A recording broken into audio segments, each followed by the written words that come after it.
retour sur ce plateau et comme annoncé, c'est pour prendre le tout premier sujet de notre tranche. Et là, nous allons parler de la célébration ce 1er juillet de la journée internationale du reggae. Et on en parle justement, comme Pierrette l'a dit, avec Liévin Louzolo qui est journaliste ici à la RTJA. Liévin, bonsoir et bienvenue.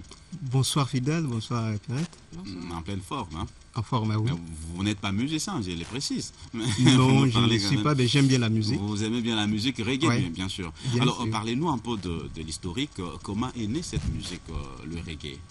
Alors, je commence par saluer d'abord et souhaiter bonne fête à tous les reggaeman de la capitale, du monde entier, de la Jamaïque, les Rastafari.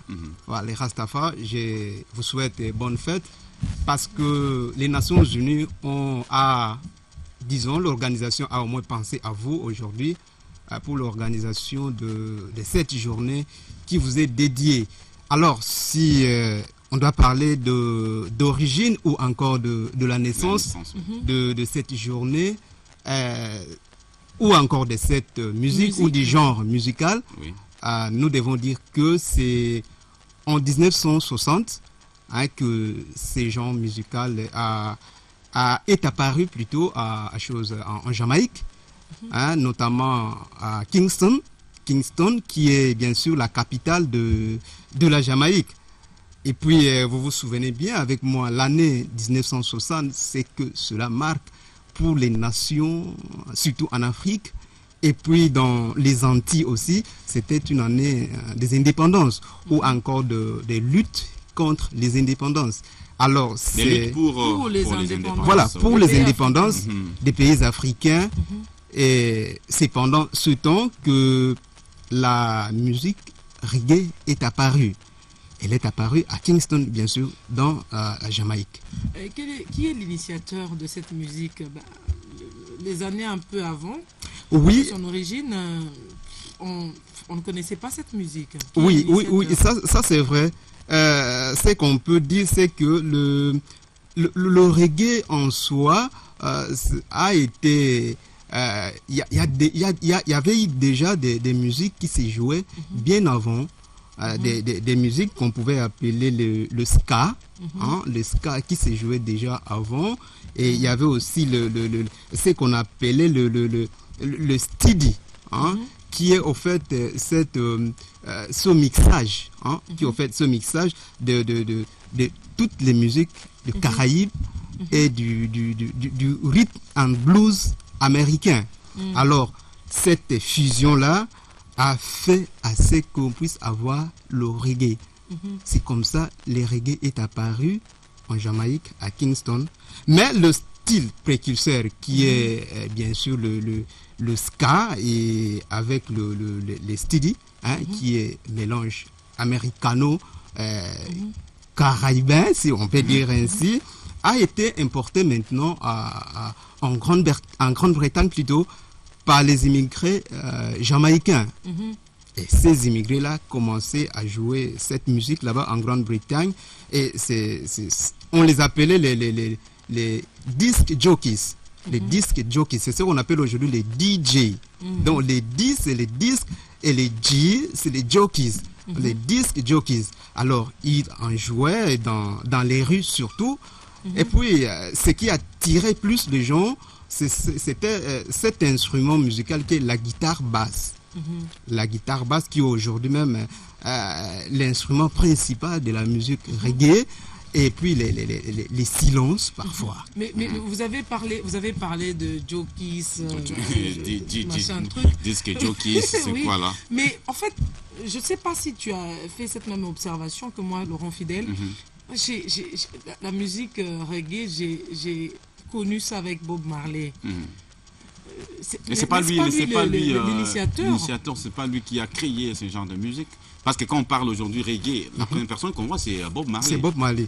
Ouais, et vous avez à moitié raison, je ne vous donne pas raison totalement. Bob Marley, lui, a, je pourrais dire, propulsé la musique. Il a répandu la musique à travers le monde. Mais il y a eu avant lui, bon, on peut les appeler aussi des précurseurs, il y a eu ce qu'on appelle le père, le père du reggae. Ils étaient nombreux, mais on les a réduits à un seul. hein, il y a un seul père du C'est reggae. qui celui-là? Il s'appelle Toots. Toutes. Voilà. De quelle nationalité? Des Jamaïcaine nationalités toujours? jamaïcaines toujours. Mhm. Alors, c'est avec lui qu'a été utilisé, hein, pour la première fois les mots reggae. Hein. Il est apparu en 1960, mais utilisé pour la première fois par Toots en 1968. Et cela était lors du lancement de son morceau ou de son tube qu'on appelle Do the Reggae. Fait les reggae. Ce qu'il a. Mais- Oui.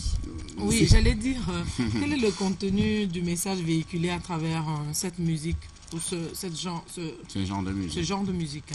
Alors, en ce qui concerne les contenus, on peut le diviser en deux. Il y a sur le plan politique, hein, le plan social et aussi sur le plan religieux. Sur le plan religieux, nous voyons que pendant ces années-là, il y avait déjà la lutte.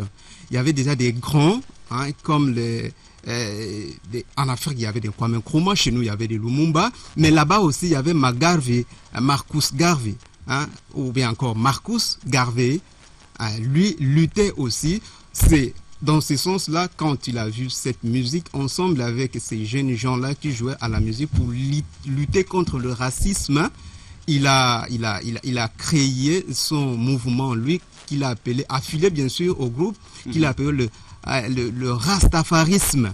Hein. Le rastafarisme sur le plan religieux, c'est au fait une prédication selon laquelle tous les descendants des esclaves, hein, noirs qui sont disséminés dans les territoires américains, je parle du continent bien sûr, qui sont disséminés aux Amériques, devraient revenir en Afrique.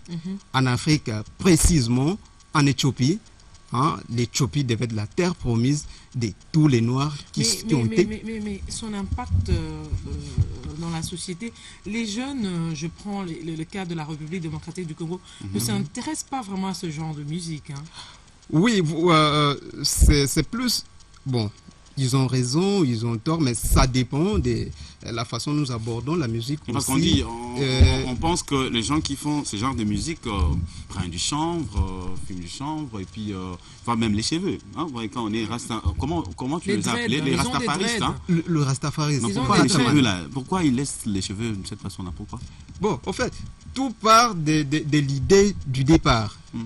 Voilà, on considère ces gens-là comme les abandonnés. Alors, quand ils jouaient à la musique, ils étaient déguinilés, c'est-à-dire porter des habits en lambeaux, pour dire, voilà, nous sommes des esclaves, nous sommes venus d'Afrique, nous allons retourner là-bas. C'est comme ça, parfois, aujourd'hui, vous voyez les Rastaman, comme on les appelle, ils laissent les locks, ils s'habillent en lambeaux, mais ce ne sont pas des habits en lambeaux. Ce qui compte plus, c'est leur message. Leur dit, de toutes les façons, bien que vous nous voyez comme ça, nous sommes tous des humains et nous avons besoin de la considération. Donc, c'est ça le message, au moins sur les plans religieux du rastafarisme. Sur le plan... Même politique aussi. Sur le Hein. plan- Même politique Apparemment, aussi. les gens qui font cette musique combattent les dirigeants, les Africains surtout. Hein. Bon, combattre les À dirigeants... travers le message qu'ils véhiculent dans leurs chansons. Combattre les dirigeants fidèles, je crois, c'est trop dire, mais c'est parce que nos dirigeants aussi n'aiment pas qu'on leur dise la vérité en France. Ça, il faut le dire. Mais les Rastaman, eux, disent la vérité. Prenons le cas de Lucky Dube, qui n'est pas loin des pieuses mémoires de l'Afrique du Sud. Il a eu des morceaux, il a chanté des morceaux qui disaient la vérité et qui ont même lutté, hein, pour les départs, hein, de l'apartheid en Afrique du Sud. Les morceaux tels que voilà, prisonnier, dire la vérité, c'est rester seul. Du fait que vous dites la vérité, vous resteriez toujours seul. Là, il s'adressait indirectement au gouvernement qui était en place par rapport à ce que, hein, le grand frère ou bien le papa Madiba, qui était incarcéré à Robben Island, disait. Il vous dit la vérité, alors vous devez Le agir. reggae, c'est la musique de la vérité. Merci Liévin Louzolo d'être venu, hein, nous parler de la célébration de cette journée, hein, internationale de reggae, ce genre de musique qui n'est pas vraiment bien en place ici chez nous en République démocratique du Congo. Ça viendra avec le temps. Ils ne sont pas nombreux ceux-là qui font ce genre de musique en République démocratique du Congo. Ce sont des cas un peu rares. Merci d'être venu. On vous retrouve prochainement pour un autre sujet, Liévin Luzolo. Merci Fidèle. Voilà, Liévin est journaliste ici à la radio-télé du groupe L'Avenir. Voilà, monsieur, restez avec nous. Dans un instant, nous allons prendre notre invité. Il s'agit du maître Willy Mbenza. Avec lui, nous allons analyser et commenter l'actualité ici au pays. À tout de suite.